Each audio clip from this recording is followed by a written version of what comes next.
Hey everybody, welcome back to the channel. Today we are doing the in-depth comparison of the first version of Shinee Wax, which is here with the rounded top, there, and comparing it to the V2 version, which has a square top. And I can assure you that the top and the trigger color isn't the only difference. Apparently it's glossier, slicker, more durable, blah blah blah. Of course, we'll find out.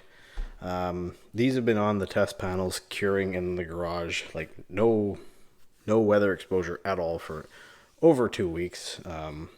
Mainly because I prepped all three tests at once, and then I didn't make time to really test them. I intended to let them sit for at least a week, just because we're going for best case scenario here. But either way, we're doing the check now and to see what they can do. So as far as the application goes, and I'm excuse my memory here, but almost identical. I thought this one, when I put them on the hood for the long-term test, was slightly grippier on buff off, but when I did this test, they were identical. So it could have just been, I don't know, the applicator not having the same distribution of product or something like that, but they smell the same, they apply the same, they're as slick as one another, and the hydrophobics in the other tests show that they're kind of performing the same there. Now we're going to look at them a little more critically here. We're going to mist setting on the water behavior. We're going to use chemicals to sort of simulate some wear and tear, even though that's not really what it is. And we're also going to inspect the gloss using the flashlight on a black panel. So we're going to sort of see very A-B comparison, exactly how good each of these are. So besides that, that's really what we're looking at today, because I don't these products, I'm not expecting them to last years. They don't. Take it from me right now, they don't. But they're nice to apply, and they're very slick, and they're very shiny. Like, though the name is not a lie, they are shiny. So I like them for that. I like them as like a top up after like a detail. Even if you just use a wax or a sealant, you can put these on anything, including ceramic coatings. They have paraffin wax and SiO2 in them. That's sort of their ingredients. They make a lot of jibber jabber about UV protection, which remains to be seen because they don't really last long enough to stop any kind of effects of UV. But I guess if you maintained your car with them exclusively, you might be able to mitigate some. But again, I haven't personally seen many products that can stop UV besides wraps. And I'm not going to put this on a car that's got a bare component, like a polished headlight, just to see if it goes yellow. So can't really test that. I'll leave that to somebody else who has the means. But yeah. So I'm going to rejig the camera here, and we're going to look at the gloss panel, and we're going to see the filling between the two and see if V2 really is better than V1. Okay, so here's the test panel. The control. Oops, it's right there. And you've got competitor A, competitor B, and some bottles. They are not in any particular order here, so don't pay attention to that. But, so, here's the control. And this side,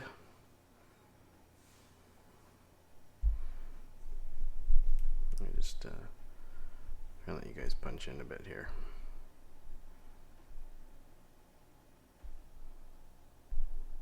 Having some trouble focusing.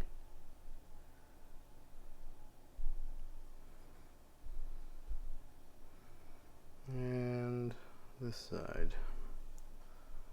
God, it won't focus. Okay, too bad.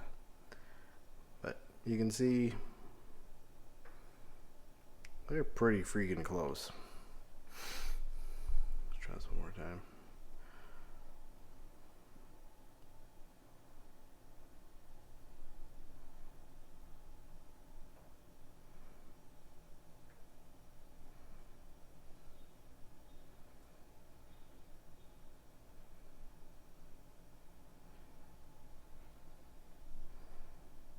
I don't know about you, but I'm having a hard time deciding.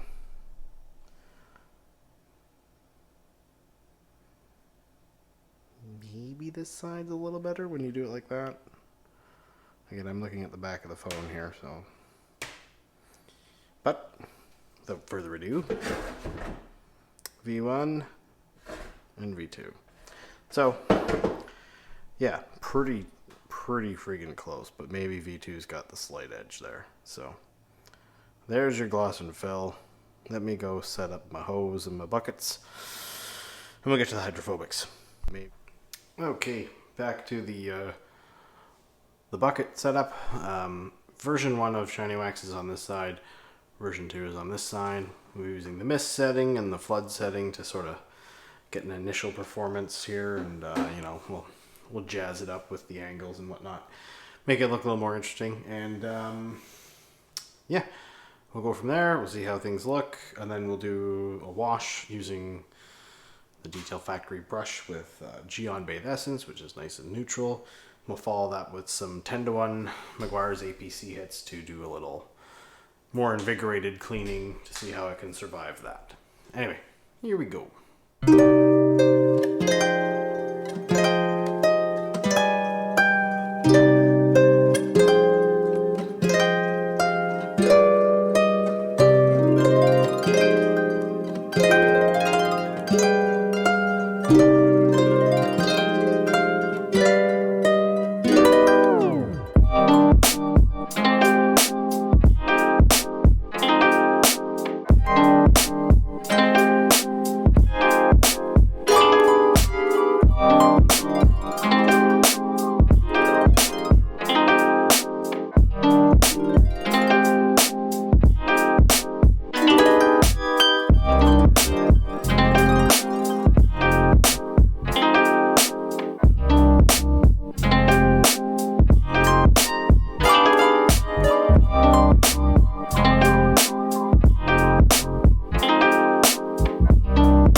Okay, with the gratuitous beading out of the way, you can see that it's pretty even.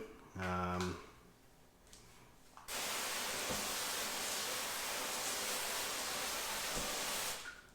don't know.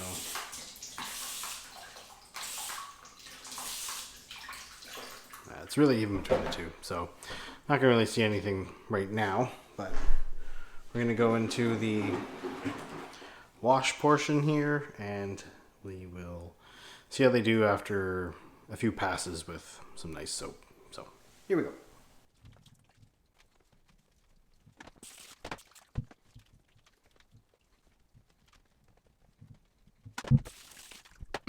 Okay, let's see how it's faring now after a few hits of that.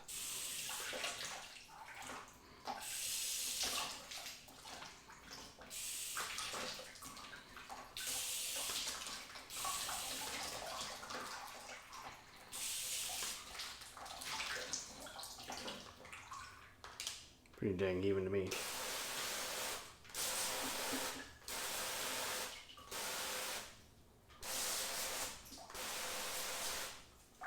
Yeah, I'm going to say that's pretty even. So, we're going to pull the APC, hit them with something a little more strong. And we'll check in after a few. Okay, so I accidentally bumped the camera and the microphone popped out and some of the clip stopped recording for some reason. So basically this is me going through after the first APC hit, and I worked it in really thoroughly, but what you'll see is there's some random slow spots sporadically across each section, so neither is failed more or less than the other. It's very consistent between the two, between the beading roundness and the sheeting speeds.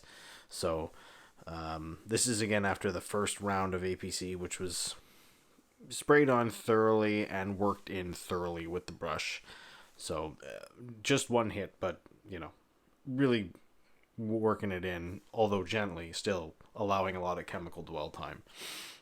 So now we're just going to have a quick fast forward through the second hit of the APC, and you'll see that it lathers up pretty good. Rinsed it off. I gave it a little bit of a wipe there because some foam was sticking, but you'll see here that the wear and tear that's happening is very even. They're both extremely consistent with the failure, the wear down. So, and of course the controls in the middle, so you can tell they are in fact doing something. But based on what you're seeing here, my sort of thoughts and conclusions on V1 versus V2 is whatever you can get your hands on, get it. If V1's available and you don't have access to V2, don't think like you're missing out much. As I showed you in the hydrophobics here, the chemical resistance, and the gloss fill, there's really not much between the two, if anything. You might be able to find V1 on sale, and then that's a great option. If you can get it for $15 for 500 mils. I bought V2 for I think 19, and I bought V1 for 18, so it was $1 more.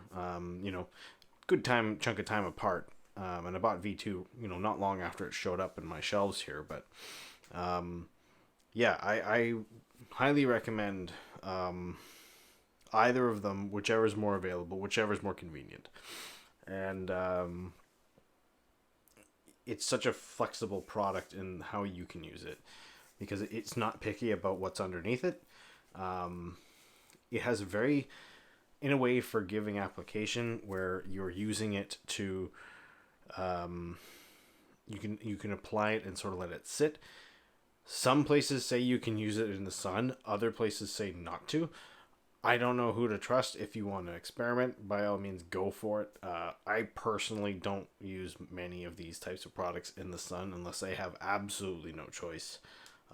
But because I have a garage, I am fortunate enough to be able to control my climate a little bit. So I tend to not use the products in the sun, even though they might say they can. Again, your mileage may vary. More than welcome to experiment, but I'm not going to. The hydrophobic performance, all the other differences between the two, they're all so close and so insignificant that whichever you can get your hands on, the one you should go for. I think it's a worthwhile purchase. You apply it, and you can, and it's been advised, I think on Carzilla, where I buy my products. Shout out to them. They've been great to deal with. Of course, they're not sponsoring anything here, but I buy most of my products from them because they seem to have it. So you put it on thicker, and you can let it sit on the panel, which a lot of these products don't let you do. So it gives you a bit more time to work it in and apply it, which I like. But yeah, that's going to wrap it up for this one, fellas and gals and boys. I don't know. Anyway, thank you for watching. We'll see you again in the next one.